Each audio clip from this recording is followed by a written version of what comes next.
Good morning, everybody. How's it going? Good morning. So we're going to spend the next 20 or 25 minutes so together. And for those of you that don't know, I run a company called DocStock, and we help small businesses. And DocStock, which we started here in Southern California, is now one of the most visited websites in all of the world. There's about 25 million people a month that use DocStock.com, and we have 35 million registered members. And we have the best collection of documents, business videos, tools, and resources to help small business. And I was thinking about what we could talk today that would be really interesting and valuable. And in honor of Father's Day coming up, I thought it might be interesting to draw the parallels of all the lessons I've learned from my father, who's a very old school entrepreneur and runs his business very much like an owner, versus the lessons that I've learned since scaling a company to be one of the top, most recognized global internet sites with 50 employees and raising millions of dollars in venture capital. And so today's presentation is going to be about management lessons of owners versus CEOs. So you're going to get to know my dad intimately well. And I'm going to frame the first 9 lessons. We've got 18 overall, coming of age, 18 lessons. First 9 lessons I learned from my father. And the next 9 lessons after that are lessons I learned from venture capitalists and folks that are running large-scale organizations. And the idea here is how do we cherry pick the best of both philosophies to run our businesses for the most success?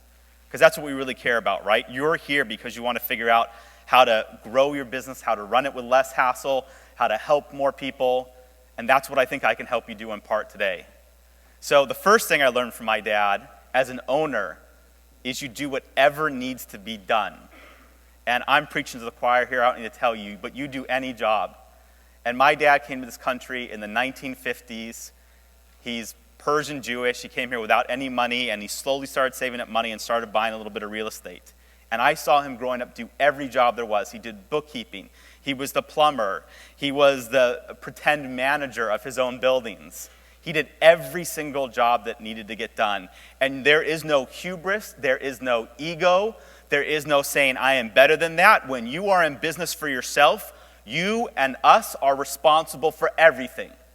And there is no job too small, no job too menial, no job not important enough for us to do.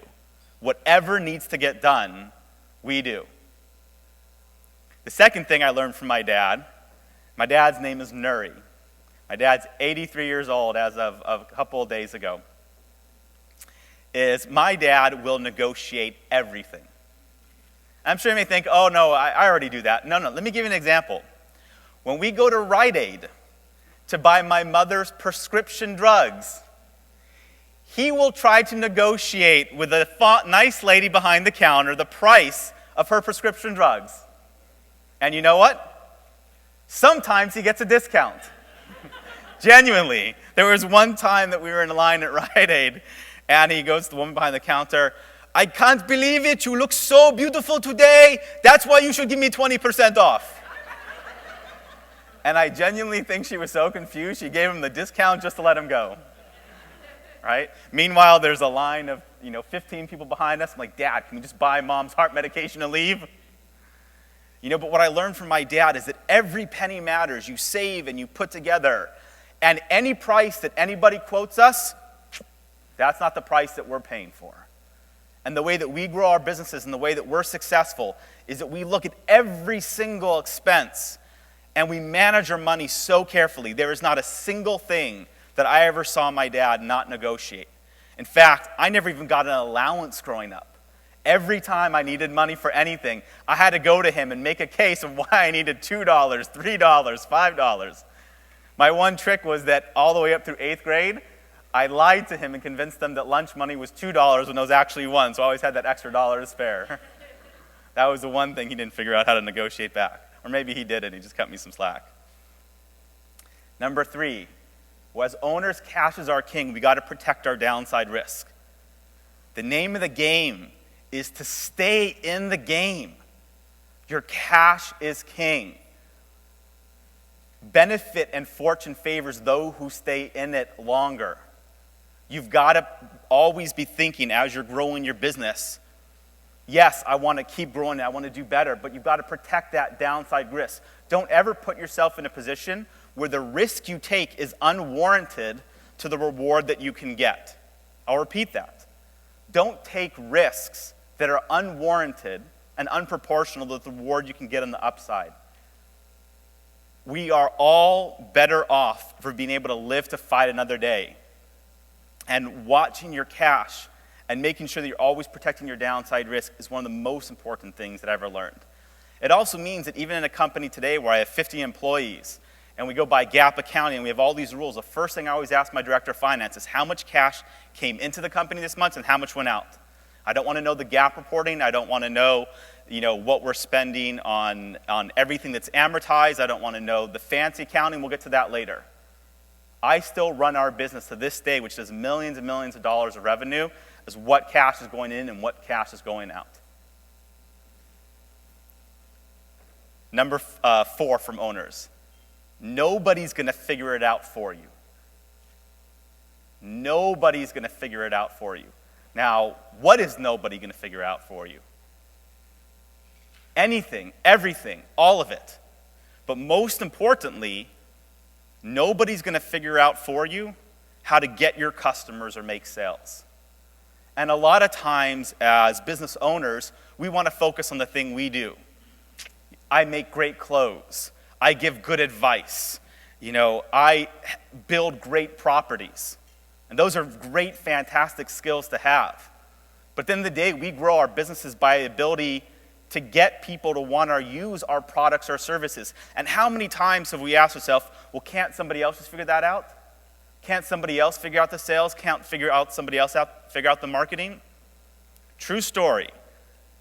2 months before we launched DocStock, this is the end of 2007, I really wanted to leverage social media to make sure that first day that we launched the site, we got a big pop. And this was before there were a lot of people buzzing about social media and talking about social media consultants. And for 3 months, I tried to hire somebody to figure out how on the first day that we launched the site to leverage social media to get lots of traffic. And you know what? People just weren't getting it figured out. And I took 30 days before we launched the site, and I said, you know what? One of the most important things we have to do is day when we launch, get visitors. And the first day that we launched our website, the first day, without any marketing budget whatsoever, we got 45,000 people coming to our website. Today, we get over 1 million people a day coming to our website. And the way we did that is I just finally said, you know what? I'm going to go figure this out myself. And I stayed up every night, 16 hours a day, till 3 or 4 in the morning. I went on chat lines. I talked to everyone I could find on the internet. How does this really work? I really just copied and modeled what the most successful people were doing in social media, and I applied those principles our first day. Had I left it to somebody else to figure out, we would not have been as successful on the day that we launched. Next, personality matters. My dad's someone that's got a big personality. If he saw, half of the audience here, the first thing he's going to say to you is, oh my God, who is this beautiful lady? You get more beautiful every day. He's never met you before in his life. My dad's fond of saying, he'll often go to me and he says, Jason, you have to know how to talk to people. You have to know how to talk to them so that they feel good. People will often want to do business with you just because they like you. And before we have a lot of money and a lot of resources and a lot of tools and we're well known, what we have to leverage is our own self, our own brand, our own personality. And your personality matters because people want to work with people whom they like. And we often forget this. We often think it's about this thing that we're building, but it's not. In the beginning, it's us.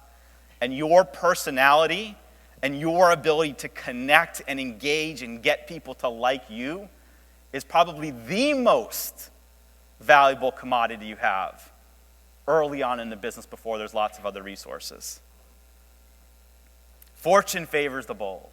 My dad's fond, we play this game where we drive around Los Angeles and he'll point out a property and say, you know how much I could have brought that property for in 1980? You know how much it's worth now? And he did all right for himself. For someone that came to this country without a dime in the 1950s, raised 4 kids, of which I'm the last, and able to find his way into buying real estate in a growing Los Angeles market, he did quite well. And his boldness was rewarded with fortune. But he also reminds me every single day, every time we get in the car together, we can drive around any part of Los Angeles, and he'll point out the building that he had the chance to buy. And at some point, I'll say, like, well, why didn't you buy that? Things would be a lot easier for us to have if you had. As owners, we know that fortune favors the bold. I'm sure a lot of you can relate yourself for people that you've worked for. But for my dad, also, nothing is ever good enough. That bar keeps on rising.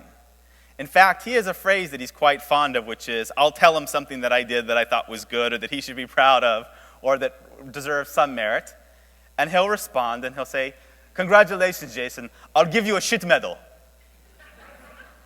Like, Dad, I finally finished law school. Congratulations, I'll give you a shit medal. Now go make money. Dad, I raised $4 million in venture capital. Go sell your business. Congratulations, I'll give you a shit medal. And it's one of the most important things I actually learned from him is that high standards matter. And one of the things I really, nothing is ever quite good enough for my dad. Now, he'll come back and tell me he loves me and everything's great, but as business owners, being the ones that set that really high bar, the bar that everyone has to keep striving to, is really important. If we ever feel satisfied with where we're at, then I think we'll eventually get dissatisfied results. What are we waiting for? Do it now, this second, now, right now.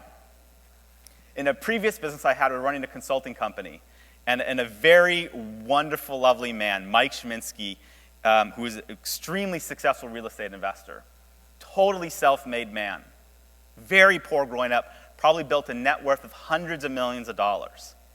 Gave us this little space in one of his offices to run our last business when we were first starting out. And he would come by and we would be talking, and he'd say, hey, he'd suggest that we do something. And what do most of us do? Like, oh, I'll make a mental note, I'll do it later. He would turn to me and say, take out your phone and call that person right now. What are you waiting for? Do it now. I talked to my dad, and he wants to see about getting a loan on one of the properties. There's no, hey, I'll check on that 3, 4, 5 days later. If he wants to go look at a property for sale, it's not like, oh, well, let's get around to it later today. Good business owners, great business owners have an instinct that the most important things they do, there is a heightened, extreme sense of urgency that you're going to do it now, this second, this very instant. Whatever is most critical for your business, you're not going to wait on. What are you waiting for? The most important thing for your business, you got to do this very second because the clock is ticking, and every second wasted is an opportunity lost. And finally, owners are focused on building something to pass on. And by the way, that's not something just for folks that building a family business. Steve Jobs had that owner mentality. And he wasn't necessarily trying to pass Apple on to his children to run, but he wanted to build this business that he spent 40 years of his life creating to pass on and make sure it lived in perpetuity. And to care enough about what we're building and our products and our services to make sure that it can live beyond us, whether it goes to our children or our coworkers or our employees, whether it becomes a public company, is a very honorable, noble mission, and one that owners often think about, and things that we should think about too. Let's talk about the other side of things now. What did I learn from venture capitalists about how CEOs run companies? And sometimes the CEOs could be the owners, and sometimes they may not. I had one of my board members, about a year and a half into running DocStock, when we were still sub 10 employees, come up to me. And he said one time, Jason, your goal as a CEO of DocStock is not to do anything, not to do any work whatsoever. And by the way, this wasn't a lazy or unethical guy. This was one of the hardest working, most successful CEOs I had known. Had sold a company to AOL, later went on to become the CEO and president of MySpace, now has a $50 million fund called Science here in town where he's investing in incubating companies. And his point, which was really hard for me to understand then, and it's really makes a lot more sense now in context, is that if you as the owner and CEO of the company end up doing anything functionally, if you end up having to do the sales, the marketing, writing the copy, building the product, and you don't delegate that to other people, you're going to be the bottleneck for the growth of your own company. And you're not doing the things that are ultimately the most important, which are setting the vision and planning the course forward for where you go. Really, the goal as the CEO of a fast-growing company is to delegate every meaningful functional task that has to get done in the business and to steer that ship. The second point is what we do as CEOs is we're always recruiting and we're always fundraising. I spend about 50% of my time now recruiting for new talent. We don't have 1,000 employees, we have 50. We're hiring about 1 to 2 a month at this pace. But I still spend about 50% of my time recruiting talent and fundraising. Now, by the way, we haven't raised money in 5 years. We've been profitable for over 3 years, growing very quickly. But I'm still constantly setting up meetings with investors, talking about our business, getting them excited about what we're doing, so that at a moment's notice, when we do want to raise capital next, if we do want to raise capital next, whether it's equity or debt, I can pick up the phone and I'm going to have it done in a week. The best time to raise money is when you don't need the money. CEOs, great CEOs, hire talent way better and way smarter than them. If I'm hiring anybody that I feel that for what they're responsible for, I can do that job better than them, I'm making a huge mistake. I'm ultimately going to get up in their business, try to tell them what to do, and I'm poisoning the relationship from the start. Our goals as CEOs and leaders are to hire people who we can say, this person is way smarter, this person it knows way more, this person is much better than I am. The producer of a movie doesn't direct it. He or she doesn't act in it. They don't edit it. They don't do the sound. They don't have any functional skill, except they bring it all together. That's a good analogy for what sometimes the most successful CEOs do.